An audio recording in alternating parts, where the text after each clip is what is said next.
Let's get back into the lawsuit. This is part 2. Subsequent forensic examination of Kohberger's electronic devices revealed that he had performed many searches regarding home invasions, co-ed unalivings, and serial killers. Kohberger's search history also revealed internet searches about psychopaths, paranoia, and corn, just replace the C with a P, involving exclusively non-consensual schmex acts.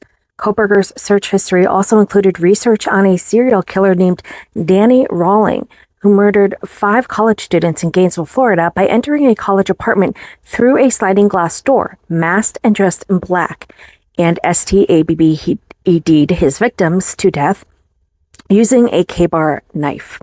All features of Kohberger's later murders.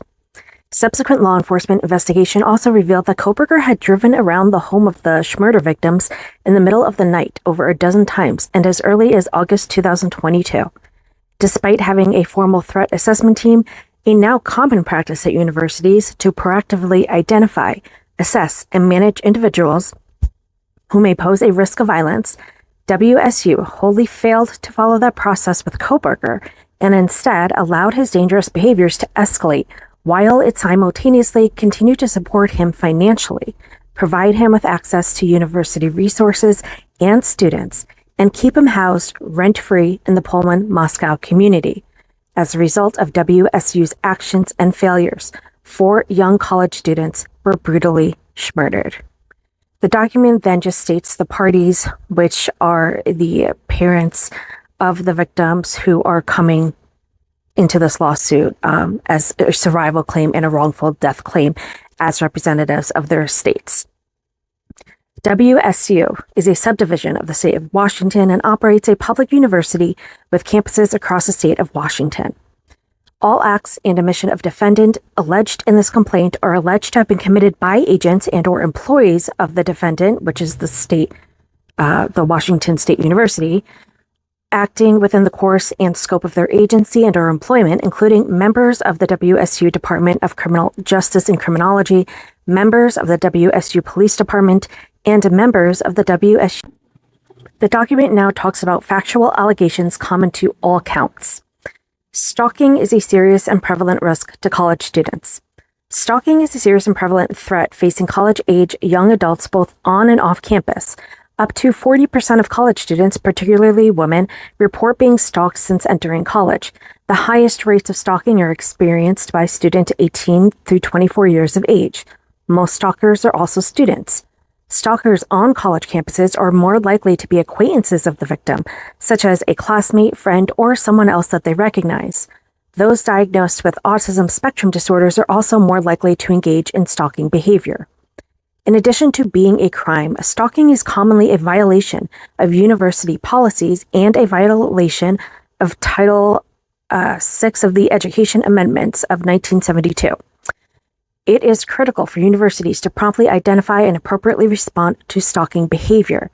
As a title violation, mandatory reporters at universities are required to report any instances of stalking to the title office. Under Washington state law, Title and the Clery Act, stalking is defined as engaging in a course of conduct directed at a specific person that would cause a reasonable person to fear for the person's safety or the safety of others, or suffer substantial emotional distress. A course of conduct is 2 or more acts. Common stalking behaviors include unwanted communications, showing up when not invited, following, surveillance, and threats. The most commonly identified stalking tactic is surveillance, which includes watching, following, monitoring, and gathering information about the victim. This can occur both in person and online.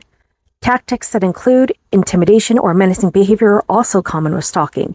Fear is a central element of stalking, and victims often might not report that they are being, quote, stalked, but rather report that the perpetrator will not leave them alone or that he is acting creepy.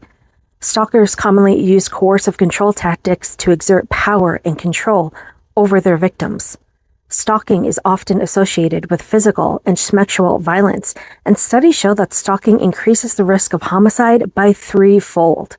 Stalking is a known indicator of an urgent, volatile, and risky situation. Because stalking involves a pattern of behavior that often includes multiple and varied tactics, it is critical that universities promptly coordinate their response so that complaints about concerning behavior can properly and urgently be identified as stalking. Stalking behaviors often change and escalate over time, and it is therefore critical that universities document all stalking behavior, even if it appears minor. Recognizing the extreme danger that stalking can pose to students, many universities have processes designed to ensure a coordinated response for reports of stalking or sexual violence that involves campus police, student affairs, and title coordinators.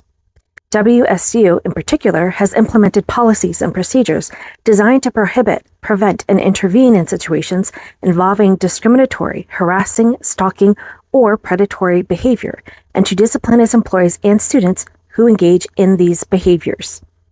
WSU also has the ability to exercise sufficient control over its faculty, staff, and employees to manifest a duty.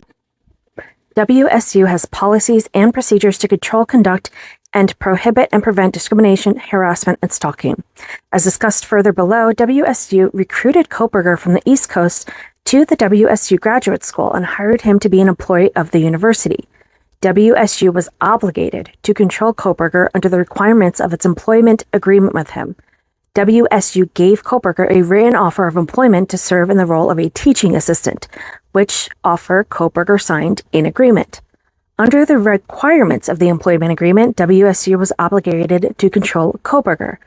WSU policy provides that a teaching assistantship is an appointment in which a graduate student's primary duty is teaching or serving as a teaching assistant. Kohberger's employment with WSU came with conditions and obligations. Under WSU policies, one condition of employment was that Kohberger complete a sexual misconduct declaration prior to his hire. He had to declare whether he was the subject of any findings or investigation into sexual misconduct. A failure to provide complete and accurate information in this declaration can result in WSU withdrawing the offer of employment. Presumably, this sexual misconduct declaration is intended to identify and prevent potential inappropriate interactions with the undergraduate students that Kohberger would be interacting with in his employment with the university. WSU also had a policy requiring pre-employment background checks. Had WSU performed a comprehensive pre-employment background check on Kohberger, it likely would have revealed significant red flags and the risk of hiring Kohberger and bringing him to the Pullman Moscow community. WSU was obligated to control Kohberger under the requirements of its graduate school policies and procedures manual. As a teaching assistant and employee of WSU, Kohberger was required to abide by and meet the regulations and policies set forth in the Graduate School Policies and Procedures Manual. They then went ahead and inserted a photo of what that manual looks like. WSU policies require that Kohberger, quote, be at work each normal workday, including periods when the university classes are not in session. WSU also states that a key contributor to the WSU community, graduate assistants have a responsibility to maintain high standards of professional and ethical conduct. To that end, WSU policy requires that all graduate teaching assistants complete the Human Resource Services Discrimination, Sexual Harassment, and Sexual Misconduct Prevention training. Failure to timely complete this training can result in a loss of employment with. Similarly, the WSU Department of Criminal Justice and Criminology Graduate Handbook, which Kohberger was also required to comply with, highlights the significance of his employment with the state of Washington and the importance of behaving appropriately.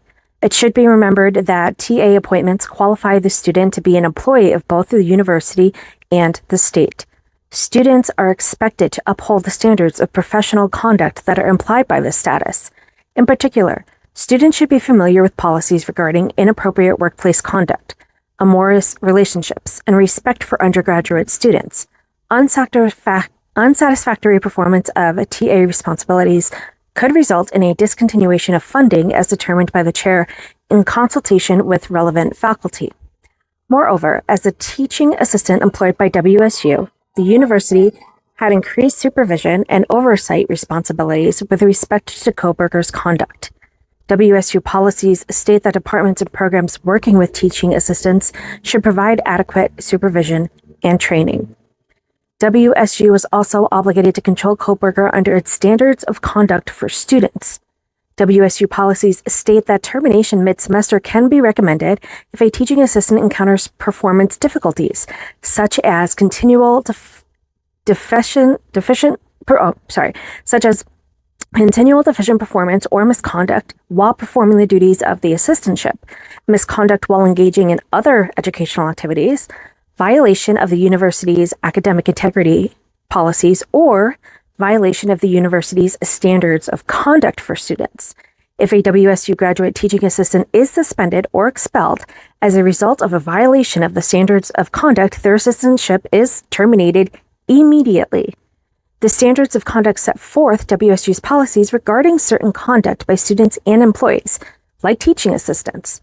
WSU expects teaching assistants to comply with the standards of conduct both on and off campus, and they are subject to the WSU disciplinary process if they violate the standards of conduct. WSU's Center for Community Standards is charged with enforcing the standards of conduct.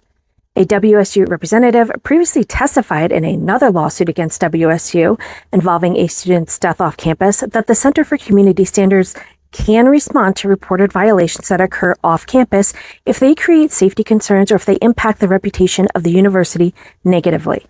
In fact, most WSU Center for Community Standards investigations concern behavior that occurs at private residences, off campus, or in close proximity to the campus. Under his terms of enrollment at WSU, Kohberger acknowledged the university's authority to take disciplinary action for conduct on or off university property that is detrimental to. In fact, the stated purpose of WSU's disciplinary process and standards of conduct is to, quote, protect the welfare of the community. Similarly, the basic philosophy behind the WSU standards of conduct and disciplinary process is to guide and correct behaviors, to protect the rights of all students, and to support a safe environment for students, the university, and the community at large. The WSU standards of conduct prohibit physical harm or threats of physical harm, harassment, and stalking, among other behaviors. The WSU standards of conduct in Washington law define threat to include, but not limited to, a statement of an intention to inflict pain, injury, damage, or other hostile action to another person. Threat can come in the form of action or words. The WSU standards of conduct in Washington law define harassment as conduct by any means that is severe, persistent, or pervasive, and is of such a nature that it would cause a reasonable person in the complainant's position substantial emotional distress and undermine their ability to work, study, or participate in their regular life activities, or participate in the activities in the university, and or actually does cause the complainant substantial emotional distress and undermines the complainant's ability to work, study, or participate in the complainant's regular life activities or participate in the activities of the university. The WSU standards of conduct, Washington state law, and federal law define stalking as engaging in a course of conduct directed at a specific person that would cause a reasonable person to A, fear for their safety or the safety of others, or B, suffer substantial emotional distress. Course of conduct means two or more acts, including but not limited to acts in which the stalker directly, indirectly, or through third parties by any mention, method, device, or means follows, monitors, observes, surveils, threatens, or communicates to or about a person or interferes with a person's property. Sanctions for violations of the WSU standards of conduct can include temporary or permanent dismissal from the university, as well as a trespass admonition that would restrict the offender from any or all university premises based on their misconduct.